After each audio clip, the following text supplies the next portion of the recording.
So hello everyone, मैं हूं रंजीत यादव और आप देख रहे हैं अपना पसंदीदा channel DY classes by Ranjit sir. तो मेरे प्यारे दोस्तों, आप सभी को बहुत ही ज़्यादा दिनों से इंतज़ार था कि कब क्लास 12th की फिजिक्स का वीडियो आएगा और कब आप लोग फिजिक्स की अच्छी प्रिपरेशन करना स्टार्ट करेंगे। तो प्यारे दोस्तों, वो दिन आ चुका है। स्थिर विद्युत की जो कि आपका पहला यूनिट है, यहाँ से हम लोग क्लास 12th की फिजिक्स स्टार्ट करेंगे, जिसमें आपका पहला चैप्टर है विद्युत आवेश तथा क्षेत्र। अब बात कर लेते हैं प्यारे दोस्तों इसके आगे की। तो इसमें मैं आपको बताने वाला हूं प्यारे दोस्तों, इस चैप्टर के बारे में आप लोगों को मैं अच्छी तरीके से जानकारी दूंगा। तो वीडियो में आगे बढ़ने से पहले मैं आपसे यही कहूंगा कि यदि आपको वीडियो पसंद आए तो एक लाइक कर दीजिएगा और यदि चैनल पर नए हैं तो चैनल को सब्सक्राइब करके बेल आइकन को जरूर प्रेस कर लीजिए, ताकि हमारे द्वारा अपलोड किए जाने वाले वीडियो का नोटिफिकेशन समय समय तक आप तक पहुँचता जाए। तो मेरे प्यारे दोस्तों, आई होप आप सभी को अच्छे से क्लियर हो चुका होगा कि कहाँ से स्टार्ट होने वाली है क्लास 12th की फिजिक्स। मैंने इसका ऑलरेडी एक वीडियो आप सभी को बना के दे दिया था, जिसमें मैंने सभी चैप्टर्स को अच्छे से क्लियर किया था कि किसमें क्या क्या पढ़ना है, कौन से यूनिट में कौन कौन से चैप्टर्स को पढ़ना है और कैसे कैसे प्रिपरेशन करना है। तो चलिए वीडियो में आगे बढ़ते हैं। देख सकते हैं कि आप सभी का क्लास 12th का फिजिक्स में पहला यूनिट था स्थिर विद्युत की। प्यार दोस्तों, आपको बिल्कुल भी नहीं घबराना है। जो मैं वीडियो बना रहा हूँ, यदि आपने इसे अंत तक देख लिया तो आपको क्लास 12th की फिजिक्स की बिगिनिंग आपको समझ में आ जाएगी कि कहाँ से हमें क्या क्या पढ़ना है। मैं पूरे चैप्टर का फ्लो लेकर चलूँगा प्यार दोस्तों, आपको पूरा माइंड सेट बैठ जाएगा कि किस प्रकार क्लास 12th की फर्स्ट चैप्टर को हमें पढ़ना है। तो आप देख सकते हैं, सबसे पहले हम लोग स्थिर विद्युत की बात करेंगे कि स्थिर विद्युत की क्या है। तो आप देख सकते हैं यहाँ पे दिया गया है भौतिक विज्ञान की वह शाखा जिसके अंतर्गत स्थिर आवेशों के गुणों एवं प्रभावों का अध्ययन किया जाता है, स्थिर विद्युत की कहलाता है। अब प्यार दोस्तों, आपके मन में ये चलेगा कि सर आवेश क्या है, पहले ये तो आपने हमें बताया नहीं। तो आपको बिल्कुल भी घबराने की जरूरत नहीं है। जैसे जैसे हम आगे आते जाएंगे एक एक टॉपिक को अच्छे से क्लियर करते चले जाएंगे। अभी फिलहाल हमारा पहला यूनिट था जो स्थिर विद्युत की, उसके बारे में हम लोगों ने डेफिनेशन जाना कि किस प्रकार हमें स्थिर विद्युत की डेफिनेशन देना है। तो मैं प्यारे दोस्तों, मैं बार बार कर रहा हूँ, यदि आप लोगों ने ये वीडियो को अंत तक देख लिया तो आप सभी को फिजिक्स की बिगनिंग आपको अच्छे से समझ में आ जाएगी। इसलिए आपसे रिक्वेस्ट है कि आप वीडियो को अंत तक जरूर देखिएगा। आप देख सकते हैं यहाँ पे दिया गया है, इसमें हमें कौन कौन से चैप्टर्स पढ़ना है, कौन किसमें, स्थिर विद्युत की में। स्थिर विद्युत की में हमें दो चैप्टर्स पढ़ना है। पहला है हमारा वैद्युत आवेश तथा क्षेत्र और दूसरा है स्थिर विद्युत विभव तथा धारिता। तो इसलिए प्यारे दोस्तों, इस चैप्टर को हम लोग पढ़ेंगे इसमें, क्योंकि यहाँ कहा गया है स्थिर आवेशों के गुणों एवं प्रभाव का अध्ययन, यानी इन दोनों चैप्टर में आवेश रुका रहेगा। हम लोग रुके हुए आवेश के बारे में अध्ययन करेंगे। तो अब हमारा पहला चैप्टर क्या है, वैद्युत आवेश तथा क्षेत्र। तो मैंने यहाँ लिख लिया है और इसका पार्ट 1 वीडियो होने वाला है, क्योंकि प्यारे दोस्तों मैं इसमें थोड़ा ही भाग कुछ बताऊंगा आपको, जैसे आवेश बताऊंगा, उसके गुणों के बारे में बताऊंगा, उसके बाद जो भी नेक्स्ट टॉपिक होंगे, ताकि वीडियो ज़्यादा लंबा न होने पाए, इसलिए मैं आगे वाले वीडियो में बताऊँगा।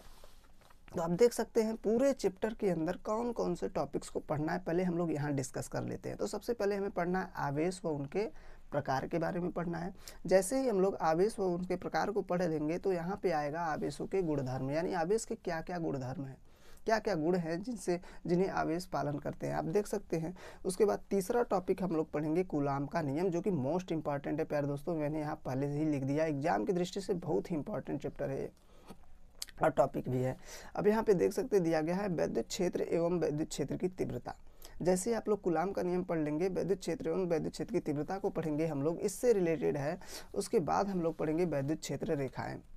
और यहाँ पे दिया गया अगला टॉपिक वैद्युत विध्रुव, ये भी मैं वेरी इंपॉर्टेंट लिखा हूँ, क्योंकि यहाँ से हम लोग दो डेरिवेशन पढ़ेंगे, अच्छी स्थिति और निरक्षी स्थिति में वैद्युत क्षेत्र की तीव्रता ज्ञात करना। उसके बाद हमारा रहेगा वैद्युत फ्लक्स। अभी आगे भी टॉपिक है, तो पहले मैं आपको लोगों को इतने के बारे में बता दे रहा हूँ। आप देख सकते हैं जितने भी यहाँ पे आपको दिया गया है टॉपिक प्यारे दोस्तों, ये एक दूसरे से लिंक है। यदि आप आवेशों को नहीं समझेंगे तो आवेशों को गुण के बारे में नहीं जान पाएंगे। यदि आवेशों के गुणों को नहीं समझेंगे तो कूलाम के नियम को बिल्कुल भी आपको समझ में नहीं आने वाले। इसलिए प्यारे दोस्तों, एक एक टॉपिक को अच्छे से समझिएगा। तो बढ़ते हैं आगे, आप देख सकते हैं। तो उसके बाद हमारा जो टॉपिक है प्यारे दोस्तों, गाउस प्रमेय। इसे इंग्लिश में, हिंदी में प्यारे दोस्तों गाउस प्रमेय कहते हैं और इंग्लिश में बोलते हैं गॉस की प्रमेय। तो आप लोग घबराइएगा नहीं, आपके एनसीईआरटी में गाउस की प्रमेय लिखा हुआ है। उसके बाद हम लोग पढ़ने वाले लास्ट टॉपिक गाउस की प्रमेय के अनुप्रयोग। तो आपने देखा कि किस प्रकार हमें इस चैप्टर के अंदर कितने टॉपिक्स को पढ़ना है। यदि आपने इतने टॉपिक्स को पढ़ लिया तो आपका पूरा चैप्टर 1 समाप्त हो जाएगा। तो अब मैं चैप्टर का शुरू करने जा रहा हूँ, जो कि है वैद्युत आवेश। तो चैप्टर्स को शुरू करने से पहले जितने जो भी टॉपिक्स हैं मैं उसे पढ़ाने से पहले मैं आपसे यही कहूँगा कि यदि आप लोग के मन में ये हो रहा है कि सर इसमें न्यूमेरिकल्स और डेरिवेशंस नोट्स किस प्रकार हम लोग बनाएंगे, तो आपको बिल्कुल भी घबराने की ज़रूरत नहीं है। आपको मैं डिस्क्रिप्शन में, वीडियो के डिस्क्रिप्शन में और टेलीग्राम का लिंक दे दूंगा जिसमें आपको हैंड रिटेन नोट्स की इमेजेस मिल जाएंगी, आप वहाँ से इसका नोट्स बना सकते हैं। तो देखिए पहला चैप्टर है, पहला टॉपिक है हमारा वैद्युत आवेश। अब इसके बारे में जानेंगे कि वैद्युत आवेश है क्या। तो देख सकते हैं यहाँ पे दिया गया किसी वस्तु का वह गुण जो किसी दूसरी वस्तु को आकर्षित अथवा प्रतिकर्षित करता है उसे आवेश कहते हैं। इसे क्यू से दिखाते हैं। सिंपल सी बात है प्यारे दोस्तों, आप ध्यान से देखिए कि आवेश किसी वस्तु का गुण है जो किसी दूसरी वस्तु को आकर्षित अथवा प्रतिकर्षित करती है, यानी अपने पास खींच सकती है या अपने से दूर भगा सकती है, उसे ही हम लोग आवेश कहते हैं। इसे क्यू से दिखाते हैं। सिंपल सा डेरिवेशन है प्यारे दोस्तों, और एग्जाम के पॉइंट ऑफ व्यू से ज़्यादा इंपॉर्टेंट भी नहीं है, क्योंकि वैद्युत आवेश का डेफिनेशन आपको नहीं पूछता है।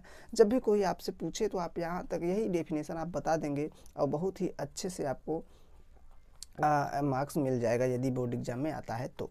अब बात करते हैं यहाँ फार्मूला क्या है, क्योंकि प्यारे दोस्तों इससे छोटे छोटे न्यूमेरिकल्स जरूर बनते हैं। तो यहाँ पे आप समझ सकते हैं, आपने 10th क्लास में वैद्युत धारा का परिभाषा पढ़ा होगा, तो उसमें देखा होगा कि I बराबर Q/T, आवेश प्रवाह की दर को विद्युत धारा कहते हैं। तो लेकिन हम यहाँ पे आवेश पढ़ रहे हैं, तो आवेश का फार्मूला यहाँ से निकाल सकते हैं कि T का गुणा उधर कर देंगे तो Q बराबर I/T। बहुत ही इंपॉर्टेंट फार्मूला है प्यारे दोस्तों, इससे आप सवालों को सॉल्व कर सकते हैं, तो आप इसे याद रखिएगा।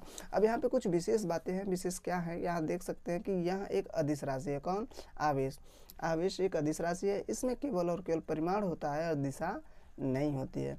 दूसरा क्या है, इसका मात्रक कूलाम होता है। प्यारे दोस्तों यहाँ से एक मात्रक आप और बना सकते हैं, एम्पियर इंटू सेकेंड। मैंने यहाँ लिखा नहीं है, लेकिन जो फेमस मात्रक है वही मैंने लिखा है। अब ध्यान दे सकते हैं प्यारे दोस्तों, ये आपको ये दोनों तो आपको बहुत ही इंपॉर्टेंट है, आप ये दोनों तो टॉपिक याद रखिएगा जो भी इसके बारे में विशेष है। अब यहाँ पे मैं कुछ आपको अन्य मात्रक दे रहा हूँ जो कि विभिन्न प्रकार के प्रतियोगी परीक्षाओं में भी पूछ लिए जाते हैं और कभी कभी आपको बोर्ड एग्जाम में भी बहुविकल्पी के रूप में पूछ लिए जाते हैं। तो यहाँ पे दिया गया है आवेश के कुछ अन्य मात्रक। तो क्या है, तो सबसे पहला है प्यारे दोस्तों, आवेश का सबसे बड़ा मात्रक फैराडे होता है, और यहाँ पे दिया गया एक फैराडे में 96,500 कूलाम होते हैं। आप समझ सकते हैं कि एक फैराडे में 96,500 कूलाम, यानी ये एक बड़ा मात्रक है और इसमें 96,500 छोटे छोटे कूलाम मतलब मात्रक मिलकर तब बना है इतना बड़ा मात्रक। अब बात करते हैं आवेश का सबसे छोटा मात्रक क्या है, क्योंकि बड़ी मात्रक की बात कर लिए तो छोटे मात्रक की भी बात कर लेते हैं यहाँ पे। तो यहाँ दिया गया आवेश का सबसे छोटा मात्रक फ्रैंकलिन होता है। अब उसके बाद प्यारे दोस्तों यहाँ पे दिया गया एक और यूनिट ESU। इसका मतलब क्या है, इलेक्ट्रोस्टैटिक यूनिट, या इसको आप शॉर्ट में स्टेट कूलाम बोल सकते हैं। तो कभी कभी बोर्ड एग्जाम में या कभी कम्पिटिटिव एग्जाम में पूछ लिया जाता है कि एक ESU में कितने कूलाम होते हैं, तो आपका जवाब होगा 1/3 × 10⁹ कूलाम। आप यहाँ पे देख सकते हैं कि यदि आप एक ESU का मान याद रखते हैं तो आप बहुत ही आसानी से बोर्ड एग्जाम में या कभी भी कम्पिटिटिव एग्जाम में जो भी बहुविकल्पी प्रश्न उठेगा ESU से रिलेटेड आप जवाब दे सकते हैं। तो आप लोग वीडियो में कमेंट के माध्यम से ज़रूर बताइएगा कि एक ESU का मान आपको पता था या नहीं। तो बढ़ते हैं आगे, आप देख सकते हैं अब आगे एक और मात्रक है, आप देख सकते हैं यहाँ पे दिया गया EMU। EMU का मतलब होता है इलेक्ट्रोमैग्नेटिक यूनिट, या इसे शॉर्ट में आप बोल सकते हो एब कूलाम। तो अभी पीछे हम लोगों ने पढ़ा था एक ESU में कितने होते थे, 1/3/10⁹ कूलाम, लेकिन इसमें एक EMU में कितने होते हैं, 10 कूलाम। बस ये आपको इम्पोर्टेंट है, आप इसे याद रखिएगा प्यारे दोस्तों। तो अभी तक हम लोगों ने क्या पढ़ा, आवेश के परिभाषा पढ़ा और आवेश के मात्रक के बारे में पढ़ा। अब पढ़ते हैं आवेश, वैद्युत आवेश के प्रकार। तो सिंपल सी बात है प्यारे दोस्तों, आपको ज़्यादा कन्फ्यूजन में नहीं डालूंगा मैं, आप सीधा सीधा बताऊंगा। यहाँ पे आवेश जो होता है वो दो प्रकार का होता है, एक होता है धनावेश और दूसरा होता है ऋणावेश। सिंपल सी बात है। अब यहाँ धनावेश कब आता है, ऋणावेश कब आता है, इसके लिए सबसे पहले आपको आवेशों के इलेक्ट्रॉनिक विन्यास के बारे में समझना होगा। आप समझ सकते हैं, मैंने आपको कई बार बताया, अगर नहीं भी आप देखे वो वीडियो तो मैं वीडियो का लिंक डिस्क्रिप्शन में दे दूंगा कि आवेशों का इलेक्ट्रॉनिक सिद्धांत क्या है। तो उसमें मैंने बताया था कि प्रत्येक पदार्थ छोटे छोटे कणों से मिलकर बना होता है, उन सूक्ष्म कणों को परमाणु कहते हैं, और प्रत्येक परमाणु में एक सूक्ष्म भाग होता है जिसे क्या बोला जाता है प्यारे दोस्तों, नाभिक बोला जाता है। और उस नाभिक में प्रोटॉन और न्यूट्रॉन होते हैं, जबकि इलेक्ट्रॉन नाभिक के चारों ओर चक्कर लगाते हैं। अब मेरी यहाँ तक की बातें यदि आपने ध्यान दिया होगा तो आप ध्यान से समझिए कि जो प्रोटॉन होता है प्यारे दोस्तों, वो नाभिक में स्थिर होता है, लेकिन इलेक्ट्रॉन नाभिक के चारों ओर चक्कर लगाता है। तो जब भी इलेक्ट्रॉन थोड़ा सा भी ऊर्जा पाएगा तो वो अपनी कक्षा से बाहर चला जाएगा। तो आप ध्यान दीजिएगा मैं यहाँ पे लिख दे रहा हूँ प्यारे दोस्तों कि किसी भी पदार्थ में जो प्रोटॉनों की संख्या होती है और इलेक्ट्रॉनों की संख्या होती है वो दोनों बराबर होते हैं। तभी आप देखे होंगे जब भी कोई मतलब तत्व होगा, सोडियम हो चाहे क्लोरीन हो, कभी कभी ऐसे लिखा रहता है, लेकिन जब कभी Na+ लिखा जाए या Cl- लिखा जाए तो आप समझ जाइएगा कि इसमें से सोडियम ने एक इलेक्ट्रॉन त्याग दिया, तो क्या हुआ, उस पर प्रोटॉनों की संख्या ज़्यादा हो गई, इसलिए इस पर पॉजिटिव दिखाने लगा। क्योंकि जाहिर सी बात है प्यारे दोस्तों, इलेक्ट्रॉन क्या है, ऋणावेशित है। तो जब किसी पदार्थ से ऋणावेश मतलब इलेक्ट्रॉन निकल जाएगा तो इलेक्ट्रॉनों की संख्या कम हो जाएगी और प्रोटॉनों की संख्या ज़्यादा हो जाएगी, तो उस पर क्या आ जाएगा, धनावेश। तो यहीं पे मैंने कहा है कि जब धनावेश कब आएगा, इलेक्ट्रॉन की जब कमी होगी। तो आप आसानी से धनावेश की परिभाषा दे सकते हैं कि जब कोई पदार्थ अपने अंदर से इलेक्ट्रॉन को त्याग दे तो उस पर आवेश को धनावेश कहा जाता है। अब यहाँ पे कहा गया है ऋणावेश। ऋणावेश का मतलब क्या है, इलेक्ट्रॉन की अधिकता। ध्यान दीजिएगा, प्रोटॉन पॉजिटिव होता है और इलेक्ट्रॉन नेगेटिव होता है, तो इलेक्ट्रॉन यदि निकलेगा तो नेगेटिविटी निकल जाएगा तो पॉजिटिव हो जाएगा, और जब इलेक्ट्रॉन आ जाएगा किसी वस्तु पर तो क्या हो जाएगा, नेगेटिव हो जाएगा, यानी उस पर ऋणावेश आ जाएगा। यहाँ पे मैंने नोट में आपको दिया भी है ताकि आप कंफ्यूज ना हो। तो यहाँ दिया गया है प्रोटॉन पर धनावेश होता है, आप यहाँ पे लिख सकते हैं प्रोटॉन पर धनावेश होता है, ये आप। उसके बाद कहा गया है मैंने इलेक्ट्रॉन पर ऋणावेश होता है। यदि आपने इन दोनों टॉपिक को समझ लिया तो आप यहाँ पर आपको कभी भी धनावेश और ऋणावेश से रिलेटेड कोई कंफ्यूजन में नहीं डाल सकता है। तो प्यारे दोस्तों, मैं जितने भी बातें बता रहा हूँ इतना आप लिख लीजिएगा, और मुंह से जो मैं बता रहा हूँ प्यारे दोस्तों वो तो मैं आपको एक्सप्लेनेशन दे रहा हूँ कि किस प्रकार आपको समझना है। अब यहाँ पे मोस्ट इम्पॉर्टेंट बात क्या है, जिस पर मैं स्टार लगाया हूँ कि हमेशा इलेक्ट्रॉन एक वस्तु से दूसरी वस्तु पर जाते हैं, प्रोटॉन नहीं।